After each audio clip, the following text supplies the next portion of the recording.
ஜெகத் ரட்சகன் அவர்கள் பாராளுமன்ற உறுப்பினர் அதிகம் பேச மாட்டார். ஆனா அவர் என்ன சொல்றாரு? 66 கோடி பேர் கும்பமேளா நடந்தது, மேதகு ஜனாதிபதி அவர்களே அங்க நீங்க அனுமதிக்கல குளிக்கிறதுக்கு. அட பாவி, எந்த உலகத்தில் இருக்கிறது? என்ன பண்றது? அக்கா டிஸ்டரியில ரைடு நடந்தா அவருக்கு மென்டல் பேலன்ஸ் இருக்குமா? யோசிங்க. அதே மாதிரியா மூத்த தலைவர் திமுகல துரைமுருகன் அவர் என்ன பேசுறாரு? வட மாநிலத்தில் இருப்பவர்கள்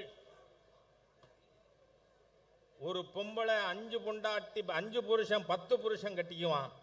நான் அதை இப்போ ஹிந்தியில் டிரான்ஸ்லேட் பண்ணி எல்லா இந்திய கூட்டணி தலைவர்களுக்கும் அனுப்ப ஏற்பாடு பண்ணிட்டேன். நார்த்தில் இருக்கிற எல்லாரும் திராவிட முன்னேற்ற கழகம் ஆளை கண்டா அவன் என் கையில் எதை எடுத்துக்கிட்டு வரணும்னு அவன் முடிவு பண்ணட்டான். ஆம் ஆத்மி கட்சியோட சிம்பலை கூட எடுத்துட்டு வரலாம். மக்கள் என்ன பேசுறீங்க? நேற்றுக்கு ஒரு ஆள் பேசுறாப்புல, யாரு? மாண்புமிகு பாரத பிரதமரை கண்டந்துண்டமா வெட்டுவேன்னு சொன்ன ஒரு நபர். இந்த தமிழக காவல்துறை என்ன பண்ணிக்கிட்டு இருக்குன்னு தெரியல. அட ஏயா, ஒரு கடையில் ஓனரோட பேரை படத்தை போட்டா அதுக்காக மகளிரை கைது பண்ணுவீங்களா? அட மானங்கட்ட கூட்டமே. ஏங்க, இதை டாஸ்மாக்கு நீங்க மற்ற மாநிலங்கள்லையும் மது விலக்கு இல்லை, மது இருக்கு. ஆனா சர்க்காரா நடத்துது, தமிழ்நாட்டில் அரசாங்கம் நடத்துதுங்க. அதனால அப்படி இருக்கையில் அந்த அரசாங்கத்தை முதலமைச்சர் போன ஏன் பஸ்ல படம் இருக்கும், ஆட்டோல படம் இருக்கும், டாஸ்மாக் கடையில் இருக்கப்படாதா? இருக்கணும்.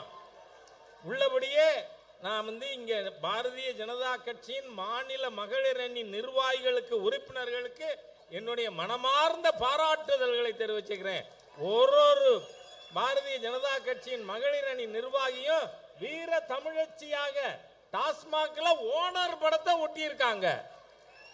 அதை கைது பண்ற காவல்துறையை நான் கேட்கிறேன், இந்த தாமோ அன்பரசன்கிற ஒரு வன்முறைவாதியை ஏன் இன்னி வரை கைது பண்ணல? அவன் சொல்றான் மாண்புமிகு பிரதமரை கண்டந்துண்டமா வெட்டுவேன்னு. அவன் நேற்று சொல்லியிருக்கான், வட மாநிலங்களில் இருக்கிறவங்கெல்லாம் பன்னி மாதிரி வதவதன்னு குட்டி போடுறாங்களாம். இவனுங்களெல்லாம் தமிழ்நாடு 800 எல்லையை தாண்டினா ஒத்தைக்க விடணுங்கிறேனா மக்கள்கிட்ட சொல்லுவான். எல்லாரையும் பத்தி நீ என்ன பேசுறங்கிறத. அதனால நண்பர்களே, இந்த திராவிட முன்னேற்ற கழகத்தின் ஆட்சி முடிவுக்கு கொண்டு வர வேண்டியது அவசியம்.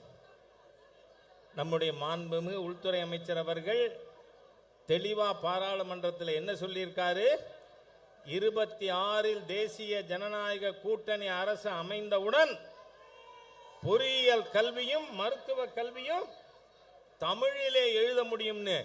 இவர்கள் செய்ய மாட்டார்கள். தமிழ் மொழிக்கு மாண்புமிகு பிரதமர் மோடி தலைமையிலான ஆட்சி தான், நிர்வாகம் தான், அவர் வழிகாட்டுதலில் அமைகின்ற தமிழக அரசு தான் தமிழ் மொழியை மேம்படுத்தும். அதனால இந்த திராவிடியன் ஸ்டாக்கோட பொய், புரட்டு, திருட்டு இது எல்லாத்துக்கும் விடை கொடுக்க இன்றிலிருந்து நாம் களத்திலே இருப்போம், களப்பணி ஆற்றுவோம். திராவிட முன்னேற்ற கழக அரசை தூக்கி எறியாமல் ஓய மாட்டோம் என்று உறுதியெடுக்க வேண்டும் என்று கேட்டுக்கொண்டு வார்த்தைகளை நிறைவு செய்கிறேன். வணக்கம். செய்திகளை உடனுக்குடனும் துல்லியமாகவும் தெரிந்து கொள்ள சப்ஸ்கிரைப் பண்ணுங்க.